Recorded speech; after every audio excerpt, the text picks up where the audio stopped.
Hello नमस्कार प्यारे साथियों, सभी का एक बार फिर से स्वागत है आपका अपना YouTube channel study with Ravi पर। साथियों, आज आपके लिए फिर से हम लेके आए हैं सॉलिड स्टेट। जी हाँ, आप 12th के एग्जाम के कुछ ही दिन बाकी है और हमने आपका रिवीजन स्टार्ट करा दिया है इस क्रैश कोर्स के माध्यम से।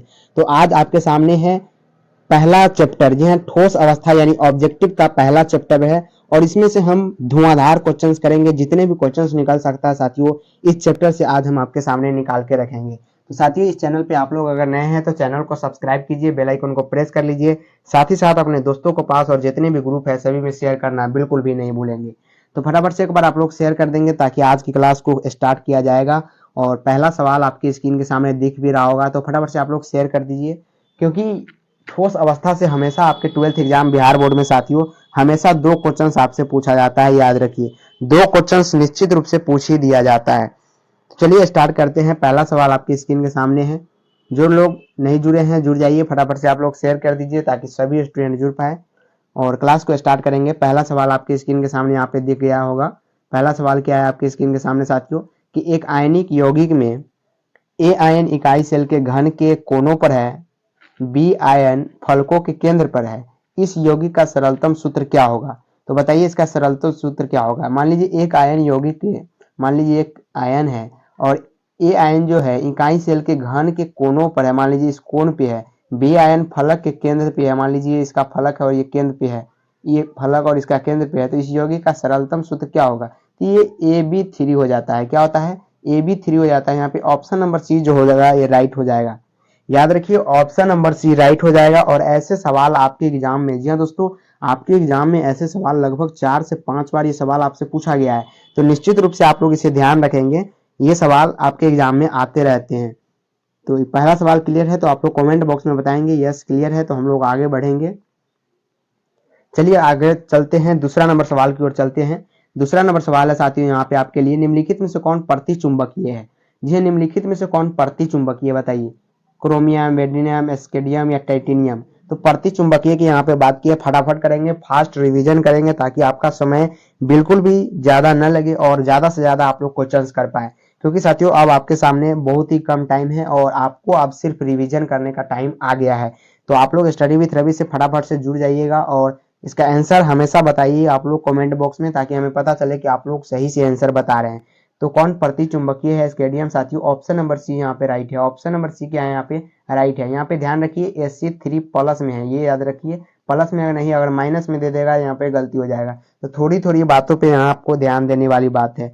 तो प्रति चुंबकीय यहाँ पे बोला है, स्केडियम +3 जो होता है वो प्रति चुंबकीय होता है। Option number C is the right answer. आगे चलते हैं, अगला नंबर सवाल 3 नंबर सवाल पे चलते हैं। देखिए तीसरा नंबर सवाल आपके स्क्रीन के सामने यहाँ पे दिख रहा होगा। निम्नलिखित में से बेरावदार ठोस कौन सा है बताइए। बेरावदार ठोस की बात यहाँ पे किया है। निम्नलिखित में से कौन बेरावदार ठोस है? हीरा, ग्रेफाइट, सामान्य लवण या ग्लास? बेरावदार ठोस की बात की है। जी हाँ, बेरावदार ठोस यहाँ पे कौन सा हो जाएगा? हीरा हो जाएगा। याद रखिए ऑप्शन नंबर ए यहाँ पे राइट है। हीरा जो होता है साथियों, डायमंड जिसे हम लोग करते हैं, क्या कहते हैं? डायमंड। ये क्या होता है साथियों? यहाँ पे बेरावदार ठोस होता है। 2.42 इसका अपवर्तनांक होता है, इसे आप याद रखिएगा। 3 नंबर सवाल क्लियर है। और जो भी इस चैप्टर से रिलेटेड जितने भी क्वेश्चंस बन सकते हैं, जिसमें जितने भी कॉन्सेप्ट बन सकते हैं, वो मैं साथ में आपको बताते जा रहा हूँ ताकि आपको टोटल का टोटल रिवीजन हो जाए इस चैप्टर का। चलिए अगला सवाल देखिए, 4 नंबर सवाल की ओर हम लोग बढ़ते हैं। 4 नंबर सवाल आपके स्क्रीन के सामने यहाँ पे है, कि एक धातु जिसकी बनावट हेक्सागोनल क्लोज पैक्ट आकृति है, उसकी समन्वय संख्या पूछा गया है। समन्वय संख्या से सबसे ज्यादा प्रश्न अभी आपके बिहार बोर्ड में पूछा गया। जी हाँ, बिहार बोर्ड की अगर हम बात करें तो सबसे ज्यादा अगर कोई चैप्टर से पूछा गया है और जिस टॉपिक से पूछा गया है वो है समन्वय संख्या। सबसे ज्यादा बार इस टॉपिक से आपसे सवाल पूछा गया है। तो जब भी यहाँ पे आपसे बात करेगा कि जिसकी बनावट हेक्सागोनल, हेक्सागोनल कहने का मतलब 6, जिसकी हेक्सागोनल क्लोज पैक्ट आकृति है, उसकी समन्वय संख्या क्या होगी? तो समन्वय संख्या यहाँ पे क्या निकल के आता है? टोटल 12 निकल के आता है। याद रखिए, जिसका 6 होगा उसका 12। हेक्सागोनल जब कहेगा आप दुगुना कर दीजिएगा और 12 इसका आंसर हो जाएगा, जो कि ऑप्शन नंबर बी में है। जी हाँ, एक धातु जिसकी बनावट हेक्सागोनल क्लोज पैक्ट आकृति है, उसकी समन्वय संख्या अगर कुछ होती है तो 12 होगी, आप याद रखिए। ऑप्शन नंबर बी यहाँ पे हाईलाइट कर लीजिए। ऑप्शन नंबर यहाँ पे बी जो है वो 110% यहाँ पे साथियों राइट है, याद रखिएगा। चलिए आगे, क्लियर है तो आप लोग डन लिखेंगे कमेंट बॉक्स में ताकि हम आगे बढ़ सके। आगे बढ़ेंगे अगला नंबर सवाल की ओर, 5 नंबर सवाल की ओर हम लोग बढ़ेंगे। थोड़ा जूम आउट करते हैं और 5 नंबर सवाल आपके स्क्रीन के सामने। घनाकार क्रिस्टल में ब्रेविस जालकों की संख्या होती है, बताइए घनाकार क्रिस्टल में ब्रेविस जालकों की संख्या कितनी होती है। सभी का जवाब आना चाहिए फटाफट से कमेंट बॉक्स में। आप लोग फटाफट से जवाब देंगे कमेंट बॉक्स में कि ब्रेविस जालकों की संख्या कितनी होती है। जहां तक घनाकार क्रिस्टल में ब्रेविस जालकों की संख्या कितनी होती है साथियों, यहाँ पे 3 होती है। याद रखिए ऑप्शन नंबर ए यहाँ पे राइट है। कितनी होती है, 3 होती है, याद रखिएगा। घनाकार ब्रेविस जालक यहाँ पे पूछा गया है, इस पे आपको फोकस करना है। घनाकार क्रिस्टल में ब्रेविस जाल की संख्या कितनी होती है, सॉरी यहाँ पे घनाकार क्रिस्टल में ब्रेविस जालकों की संख्या 3 नहीं, ब्रेविस जालक यहाँ पे पूछा गया है। यहाँ पे फोकस कीजिए, आंसर यहाँ पे इसका गलती है, इस पे आप लोग बिल्कुल भी नहीं जाएंगे। ब्रेविस जालक जब भी आपसे पूछेगा तो टोटल के टोटल 14 होती है। कितनी होती है साथियों, टोटल के टोटल 14 होती है, याद रखिए। ऑप्शन नंबर डी यहाँ पे राइट है। मूल क्रिस्टल तंत्र यहाँ पे पूछेगा साथियों तो यहाँ पे 7 होती है, लेकिन अगर ब्रेविस जालक अगर आपसे पूछा गया तो टोटल के टोटल यहाँ पे 14 हो जाएगा। ऑप्शन नंबर डी यहाँ पे राइट है। 6 नंबर सवाल की ओर हम बढ़ेंगे। 6 नंबर सवाल आपसे क्या पूछा गया उसको देखेंगे ध्यान पूर्वक। कहता है कि सदृश परमाणु वाले एक फलक केंद्रित घनाकार इकाई सेल में चतुष्फल रिक्तियों की संख्या क्या है। इसका आंसर आप लोग फटाफट से कमेंट करेंगे। क्या करेंगे, कमेंट करेंगे। फटाफट से आप लोग कमेंट कीजिए, तब तक फटाफट से आप लोग कमेंट करेंगे कि इसका आंसर क्या हो जाएगा।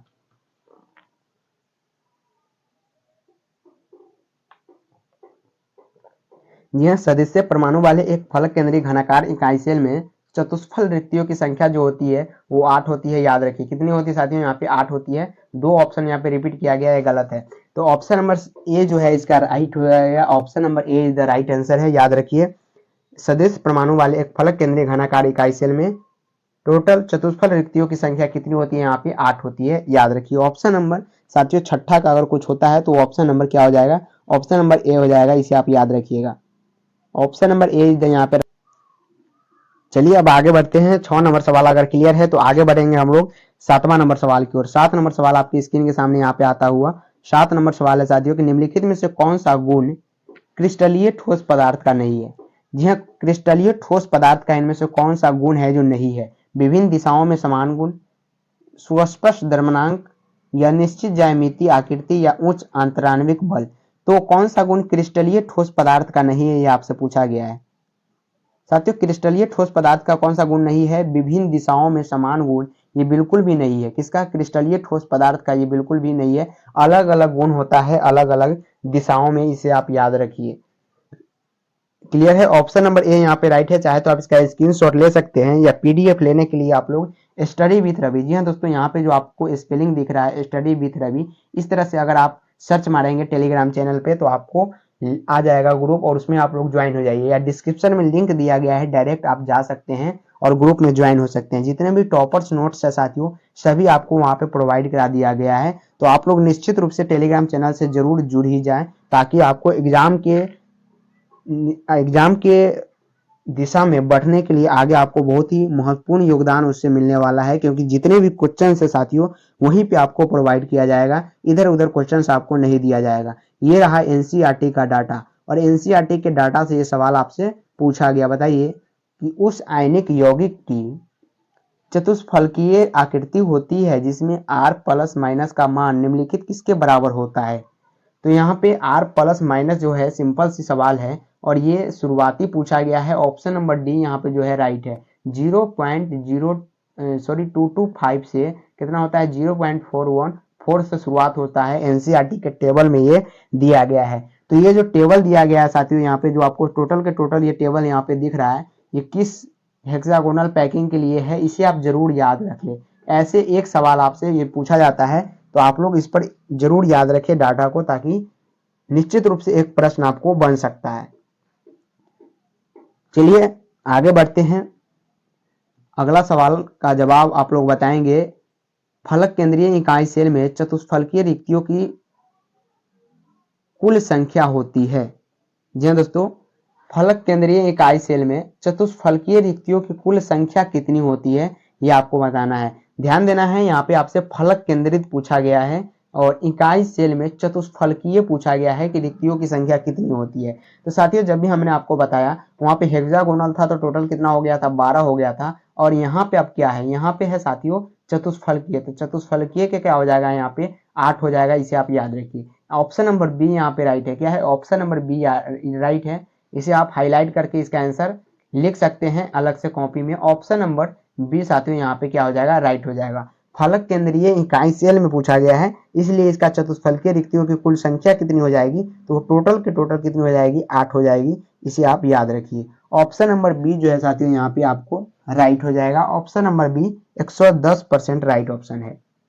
आगे हम लोग बढ़ेंगे, अगला सवाल की ओर बढ़ेंगे। 10 नंबर सवाल की ओर हम लोग बढ़ेंगे। कहता है कि धनायन अंतराकाश स्थान में उपस्थित हो जाते हैं। धनायन अंतराकाश स्थान में उपस्थित हो जाते हैं। 10 नंबर सवाल का जवाब आप लोग फटाफट बताएंगे। फ्रेंकल दोष, शॉर्टकी दोष, रिक्तिका दोष, धातु न्यूनता दोष। तो धनायन अंतराकाश स्थान में उपस्थित हो जाते हैं, कहने का मतलब कोई मान लीजिए ये ठोस है और इसका बहुत सारे इसमें गोला है और कोई ठोस कहीं यहाँ से, मान लीजिए ये जो ठोस है यहाँ से उठ के इस जगह फंस गया, इसी को क्या कहते हैं, अंतराकाश स्थान। तो इसमें क्या होता है, फ्रेंकल दोष होता है। क्या होता है, फ्रेंकल दोष। ऑप्शन नंबर ए यहाँ पे राइट है, याद रखिए option number A is the right answer. Clear है 10 नंबर सवाल? आप लोग कमेंट बॉक्स में यस लिखेंगे। क्या 10 नंबर सवाल आपको क्लियर है, ताकि आगे बढ़ा जाए। क्योंकि साथियों ठोस अवस्था चैप्टर इसका फर्स्ट है, केमिस्ट्री का पहला चैप्टर है और से 2 जो क्वेश्चन होता है वो निश्चित होता है आपके बिहार बोर्ड में। तो बिल्कुल भी आपको इसको छोड़ेंगे नहीं। छोटा सा चैप्टर है लेकिन 2 नंबर आपको बिल्कुल दे के जाएगा और सिंपल से सवाल आपसे इस चैप्टर से पूछा जाएगा। चलिए 11 नंबर सवाल की ओर हम लोग बढ़ते हैं। 11वां नंबर सवाल आ गया है आपकी स्क्रीन के सामने और आंसर बताने की जरूरत है आपको। शॉर्टकी दोष, शॉर्टकी डिफेक्ट पाया जाता है NaCl, KCl, CgCl या इनमें से सभी में। शॉर्टकी दोष की यहाँ पे बात की है, तो शॉर्टकी दोष किसमें पाया जाता है? 4 ऑप्शन आपके स्क्रीन के सामने है और एक ही ऑप्शन आपको 1 नंबर दिलाएगा। तो बताइए कि शॉर्टकी दोष यानी शॉर्टकी डिफेक्ट पाया जाता है किसमें?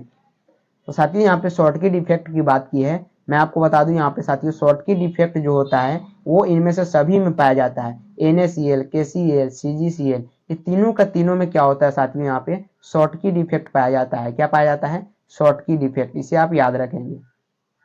क्या पाया जाता है? शॉर्टकी डिफेक्ट पाया जाता है, याद रखिए। ऐसे सवाल आपके एग्जाम में बहुत बार पूछा गया है और मोस्ट इंपोर्टेंट सवाल है आपके एग्जाम के लिए। चलिए आगे बढ़ते हैं। 12 नंबर सवाल की ओर हम लोग बढ़ेंगे। 12 नंबर सवाल आपके स्क्रीन के सामने यहाँ पे दिख गया होगा आंसर के साथ में। आंसर साथियों PDF पे इसलिए है ताकि आपको रिवाइज करने में बिल्कुल दिक्कत की सामना ना करना पड़े और आंसर के साथ PDF आपको क्लास के 1 दिन बाद दिया जाता है, यानी दूसरे दिन ये PDF आपको प्रोवाइड करा दिया जाता है। तो टेंशन लेने की बात नहीं है, क्लास देखना बहुत जरूरी है। PDF से कुछ नहीं होगा, क्लास देखने से आपको रेगुलर याद रहेगा, याद रखिए। तो बताइए कि पारा यानी मरकरी का प्रतिरोध शून्य हो जाता है किस तापमान पे? मरकरी का प्रतिरोध शून्य हो जाता है 4 डिग्री केल्विन, 10, 20 या 25 डिग्री केल्विन पे। आपसे पूछा जाएगा इससे रिलेटेड एक सवाल और कि कौन से ऐसा पदार्थ है जो धातु होते हुए भी लिक्विड अवस्था में रहता है। साथियों लिक्विड अवस्था की जब बात करेगा तो मरकरी यानी पारा हो जाता है। पारा की बात करें तो ये डॉक्टर के थर्मामीटर में यूज किया जाता है पारा, सेम टू सेम वही पारा के यहाँ पे जिक्र किया गया है। तो पारा का प्रतिरोध शून्य हो जाता है 4 केल्विन पे। यहाँ पे याद रखिए, आपको कंफ्यूज करने के लिए आपके एग्जाम में, जी हाँ यहाँ पे लिख देता हूँ मैं, एग्जाम में क्या करेगा यहाँ पे 4 केल्विन की जगह पर 4 डिग्री सेल्सियस या 4 फ़ारेनहाइट आपको भी यहाँ पे दिया जा सकता है। तो ये जवाब बिल्कुल भी नहीं होगा। पारा का प्रतिरोध शून्य, रेजिस्टेंस का प्रतिरोध शून्य किस डिग्री पर होता है? तो 4 डिग्री केल्विन, सॉरी डिग्री नहीं 4 केल्विन पे होता है। इसे आप याद रखिए। ऑप्शन नंबर ए जो है यहाँ पे साथियों वो राइट हो जाएगा। ऑप्शन नंबर ए के साथ आप लोग जाएंगे। आगे हम लोग बढ़ेंगे, हम लोग 13 नंबर सवाल की ओर साथ में चलेंगे कि 13 नंबर सवाल आपसे क्या पूछा गया। याद रखिए इस सवाल को, क्योंकि ऐसे सवाल आपके एग्जाम में बहुत बार पूछा गया है। चलिए 13 नंबर सवाल आपके स्क्रीन के सामने है। कहता है कि विशिष्ट संरचना में केंद्र में अवस्थित परमाणु निम्न यूनिट सेल से साझा करते हैं। बताइए कि विशिष्ट संरचना में केंद्र में उपस्थित परमाणु निम्न यूनिट सेल से साझा करते हैं। साझा करने का मतलब क्या हुआ? मान लीजिए ये परमाणु है बहुत सारा, तो किस यूनिट सेल से ये साझा करते हैं? मान लीजिए इसका ये कोना हुआ तो इससे करते हैं, इससे करते हैं, ये एक ही सेल यानी कोई बड़ा है तो ये यहाँ से यहाँ करते हैं या यहीं से यहाँ, यहाँ से यहाँ, मतलब किस प्रकार से वो साझा करते हैं? बीसीसी संरचना केंद्र में अवस्थित परमाणु निम्न यूनिट सेल से साझा करते हैं, तो मात्र एक यूनिट सेल से। जी हाँ, एक ही यूनिट सेल से साझा करते हैं, इसे आप याद रखिएगा। और ये भी सवाल आपके एग्जाम के लिए VVI है, वेरी वेरी इंपॉर्टेंट सवाल आपके एग्जाम के लिए है। क्लियर है? अगर किसी को ज्यादा फास्ट लग रहा है तो प्लीज आप लोग वीडियो को स्लो करके बिल्कुल देखें।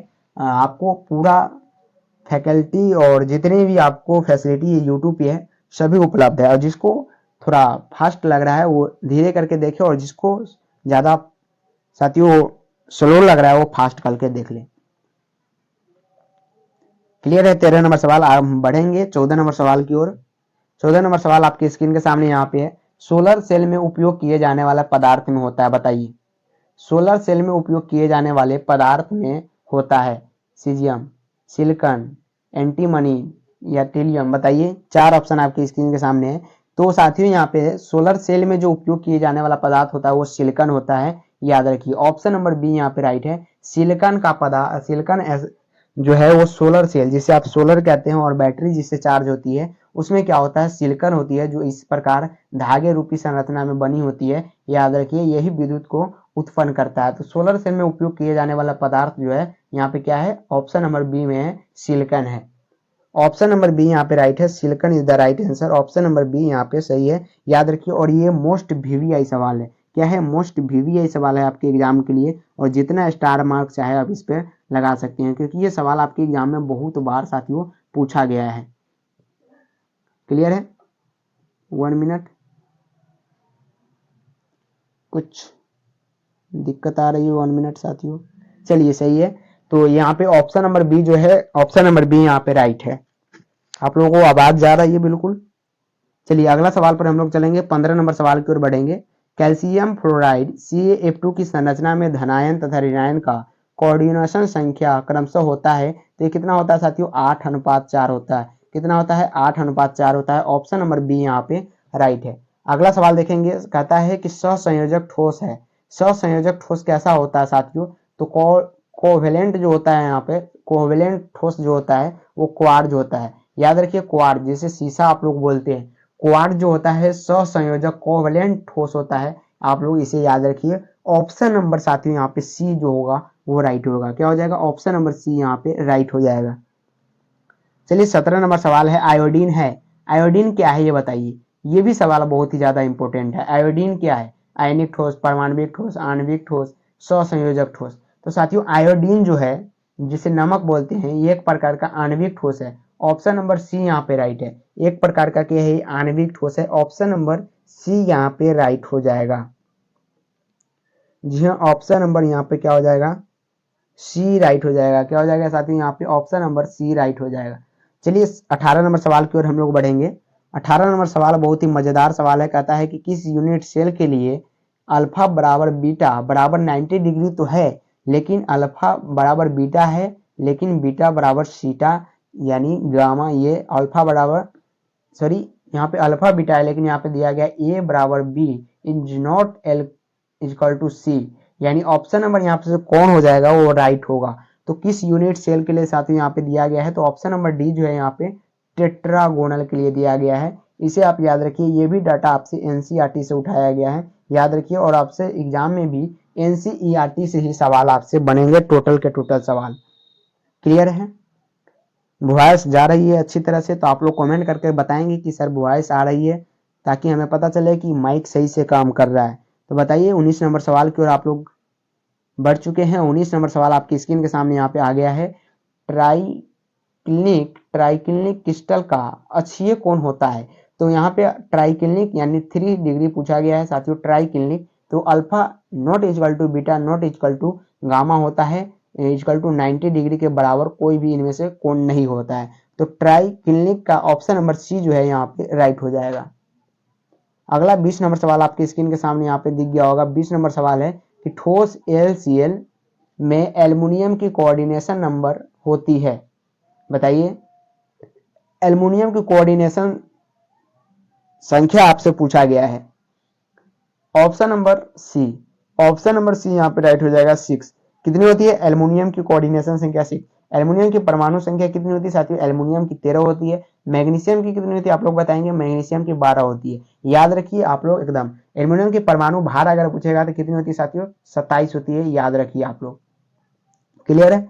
एक सवाल से 4-5 सवाल आपको बना के बिल्कुल यहाँ पे बताया जाएगा, क्योंकि यही चैनल का नाम है स्टडी विथ रवि, और एक एक पॉइंट को आपको डिटेल्स में बताया जाएगा निश्चित रूप से। तो आप लोग जुड़िए स्टडी विथ रवि के साथ ज्यादा से ज्यादा संख्या में, और शेयर भी करते रहिए ताकि हमें मोटिवेट मिले और ज्यादा आपके पास क्लास रेगुलर आता रहे। तो बताइए अगला सवाल आपकी स्क्रीन के सामने ये रहा, NaCl क्रिस्टल में प्रत्येक क्रोमियम आयन कितने सोडियम आयन से घिरा होता है।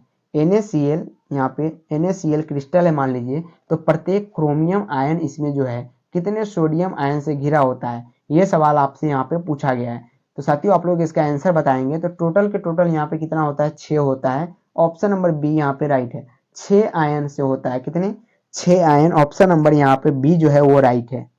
22 नंबर सवाल आपके स्क्रीन के सामने यह रहा, जिंक ब्लेड ZnS, ये मोस्ट इंपोर्टेंट फॉर्मूला है साथियों जिंक ब्लेड का, आपको क्वेश्चंस पूरी तरह से दिख गया होगा। जिंक ब्लेड ZnS का फॉर्मूला आप इसे बिल्कुल याद कर ले, ये फॉर्मूला आपसे पूछा जाता है बहुत बार एग्जाम में और पूछा गया है। Sulphide ion, sulphide ion, sulphide तो सिर्फ S से लिखते हैं, जब आयन की बात किया तो माइनस यहाँ पे लगती है, की अवस्था है बताइए। तो जिंक ब्लेड ZnS में सल्फाइड आयन S की अवस्था क्या होती है, ऑप्शन नंबर डी जो है FCC आकृति होती है। कितनी होती है इसमें, 12 होती है, याद रखिए FCC आकृति में, जो कि ऑप्शन नंबर यहाँ पे साथियों ऑप्शन नंबर डी, जी यहाँ पे ऑप्शन नंबर क्या हो जाएगा, डी हो जाएगा, याद रखिए मिसप्रिंट किया गया है। क्लियर है।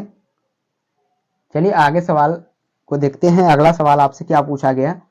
ये बहुत ही ज्यादा इंपॉर्टेंट सवाल आपके एग्जाम के लिए सबसे ज्यादा इंपॉर्टेंट सवाल है, और बहुत बार आपसे एग्जाम में पूछा गया कि 8:8 प्रकार की पैकिंग अवस्था होती है, MgFe, CaCl, KCl और NaCl। सबसे पहले इसको मैं यहाँ पे साइड में MVVI लिख देता हूँ, और इसे आप बिल्कुल क्या कर सकते हैं, स्क्रीनशॉट ले सकते हैं, क्योंकि साथियों इतनी ज़्यादा इम्पोर्टेंट ये सवाल है, आपके एग्जाम में अगर नहीं छपेगा तो केमिस्ट्री की बेइज्जती हो जाएगी यहाँ पे। तो 8:8 जो होती है यहाँ पे 8:8 प्रकार की जो पैकिंग अवस्था जो होती है वो CaCl में होती है। किसमें होती है, CaCl। ऑप्शन नंबर बी जो है यहाँ पे वो राइट है। 24 नंबर सवाल की ओर हम लोग बढ़ेंगे कि BCC का कोऑर्डिनेशन नंबर होता है। BCC का कोऑर्डिनेशन नंबर क्या होता है, तो यहाँ पे 8 होता है, याद रखिए। ऑप्शन नंबर ए जो है यहाँ पे क्या होती है, ऑप्शन नंबर ए यहाँ पे राइट है। टोटल के टोटल यहाँ पे कितनी होती है, 8 होती है, याद रखिएगा। क्लियर है। चलिए 25 नंबर सवाल देखते हैं फटाफट अंदाज में। जिंक ब्लेड जिसे आप ZnS कहते हैं, ये सवाल पहले मैं आपको बता चुका हूं, में Zn की कोऑर्डिनेशन नंबर पूछा गया। तो Zn की कोऑर्डिनेशन नंबर जब यहाँ पे आपसे पूछा गया जिंक की, तो टोटल के टोटल यहाँ पे 4 होती है, याद रखिए। ऑप्शन नंबर बी में यहाँ पे दिया गया है, ऑप्शन नंबर बी यहाँ पे राइट है। टोटल की टोटल कोऑर्डिनेशन संख्या जिंक में कितनी होती है साथियों, वो 4 होती है, इसे आप याद रखिएगा। क्लियर है। तो आगे बढ़ते हैं 26 नंबर सवाल की ओर हम लोग बढ़ेंगे। टेट्राहेड्रल आकृति के लिए त्रिज्या अनुपात बताइए। त्रिज्या अनुपात से हर एक साल आपसे सवाल पूछा गया है, तो बताइए कि टेट्राहेड्रल आकृति के लिए त्रिज्या अनुपात क्या हो जाएगा, 0 से लेके 0.155 या 0.225 से 0.414 या 0.155 से 0.225 या 0.414 से 0.732। 4 ऑप्शन आपके स्क्रीन के सामने है, और अपने नजरिए से आप लोग बताएंगे, अपने कॉन्फिडेंस से बताएंगे कि इसका आंसर आप लोगों के सामने क्या हो जाएगा। तो साथियों यहाँ पे जो टेट्राहेड्रल आकृति होती है वो 0.03 से 4.4। टेट्राहेड्रल कहने का मतलब मैं इसका ट्रिक बताता हूँ, 3 और 3 किसके नजदीक में है, इसे आप देखिए 0.0225, यहाँ से 0.414 इसी के नजदीक में है। तो इस प्रकार इसे बिल्कुल आसानी से सही कर सकते हैं। 27 नंबर सवाल बहुत ही इंपॉर्टेंट सवाल आपके स्क्रीन के सामने आ रहा है, ये रहा आपके स्क्रीन के सामने। कहता है कि CCP संरचना तथा BCC संरचना में मुक्त या अन्याध्यासित दिक्स्थापन फ्री स्पेस की प्रतिशत क्रमशः ये 26 और 32 होती है, खाली स्थान, इसे आप याद रखिए। सीसीपी में 26% खाली होती है और बीसीसी में 32% खाली होती है। तो सर यहाँ पे 32% अगर बीसीसी में खाली है तो भरी कितनी है साथियों? 68%। इसे आप याद रखिए, ये सवाल बहुत बार पैकिंग से पूछा जाता है, ये मोस्ट इंपोर्टेंट सवाल है। 28 नंबर है, 28 नंबर सवाल कहता है यदि पोटेशियम तथा फेरिक की त्रिज्या क्रमशः 133 पिकोमीटर तथा 136 पिकोमीटर है तो केएफ में के प्लस और एफ के बीच की दूरी क्या होगी? तो यहाँ पे ऑप्शन नंबर बी यहाँ पे याद रखिए 134.5। ये डाटा के हिसाब से सवाल पूछा गया और ऐसे ही सवाल आपसे पूछा जाता है, तो ये बिल्कुल भी चेंज आपके एग्जाम में नहीं किया जाएगा। 29 नंबर सवाल आपकी स्क्रीन के सामने है, क्या है कि एक धातु का रवाकरण हेक्सागोनल क्लोज पैक्ड एचसीपी संरचना में होता है तो धातु की कोऑर्डिनेशन संख्या क्या होगी? 8 होगी। इसे आप याद रखिए। हेक्सागोनल हेक्सागोनल यहाँ पे पूछा गया है और इसका आंसर हमने पहले ही बता दिया था, फर्स्ट क्वेश्चन से ही बताया था। जब भी हेक्सागोनल की बात करें तो 6 और 6 को हमको 2 से गुना कर देना है और यहाँ पे 12 बना लेना है। ऑप्शन नंबर ए यहाँ पे राइट है। 30 नंबर सवाल आपके स्क्रीन के सामने मोस्ट इंपोर्टेंट सवाल है, कहता है कि कमरे के तापक्रम पर सोडियम धातु बीसीसी संरचना के किनारे की लंबाई 4.29 डिग्री एंगस्ट्रॉम है तो सोडियम परमाणु की त्रिज्या क्या होगी? तो यहाँ पे 1.85 हो जाएगी, याद रखिए 1.85 एंगस्ट्रॉम हो जाएगी। 31 नंबर सवाल आपकी स्क्रीन के सामने, क्या हो जाएगा? CSCl के लिए त्रिज्या दिया गया है यहाँ पे R + R- 0.093 है तो इसकी विस्थापन समन्वय संरचना होगी। संभावित संरचना यहाँ पे पूछा गया है, ये बीसीसी होगी। ऑप्शन नंबर डी यहाँ पे राइट है, बीसीसी यहाँ पे राइट है। 32 नंबर सवाल को हम लोग बढ़ेंगे। 32 नंबर सवाल है साथियों कि किसी आयनिक ठोस की संभावित संरचना टेट्राहेड्रल होगी यदि उसके मान होगा, कितना होगा? तो ऑप्शन नंबर टेट्राहेड्रल इसका रिपीट प्रश्न है, इसे आप याद रखिए। ऑप्शन नंबर बी यहाँ पे राइट है, ये सवाल पहले भी आ चुका है। तो इतने फास्ट में हमने आपको ये सवाल करा रहा हूं, तो फटाफट से आप लोग शेयर कर दीजिए, जितना से ज्यादा शेयर कर सकते हैं आप ग्रुप में उतने ज्यादा आप लोग शेयर कर दीजिए, लाइक बिल्कुल करें ताकि, और लास्ट में कमेंट करके आप लोग जरूर बताएंगे। अभी और सारे सवाल बचे हैं, सभी सवाल को आप लोग करके जाएंगे। और अगला सवाल है कि ऊष्मा और विद्युत का अच्छा चालक है, तो ग्रेफाइट से और ज्यादा कुछ नहीं हो सकता। ऊष्मा और विद्युत का सबसे अच्छा चालक क्या होगा? यहाँ पे ग्रेफाइट हो जाएगा, इसे आप याद रखिए। 34 नंबर सवाल आपकी स्क्रीन के सामने है कि ट्रांजिस्टर बनाने के लिए सामान्यतः निम्न तत्व का उपयोग किया जाता है। तो साथियों यहाँ पे जो है सिलिकॉन और जर्मेनियम का उपयोग किया जाता है क्योंकि ये क्या है? अर्धचालक है, इसे आप याद रखिएगा। 35 नंबर सवाल आपकी स्क्रीन के सामने है कि अणुचुंबकीय यौगिक पैरामैग्नेटिक कंपाउंड में इलेक्ट्रॉन होते हैं, अयुग्मित होते हैं, याद रखिए। ऑप्शन नंबर बी यहाँ पे क्या है? राइट है, अयुग्मित होते हैं। 36 नंबर सवाल है धातु आयन का रंगीन ज्वाला लौ का कारण है, तो क्या है यहाँ पे? धातु अधिकता दोष का कारण है। ऑप्शन नंबर डी यहाँ पे राइट है। ये सवाल उतना इंपॉर्टेंट नहीं है आपके एग्जाम के दृष्टिकोण से।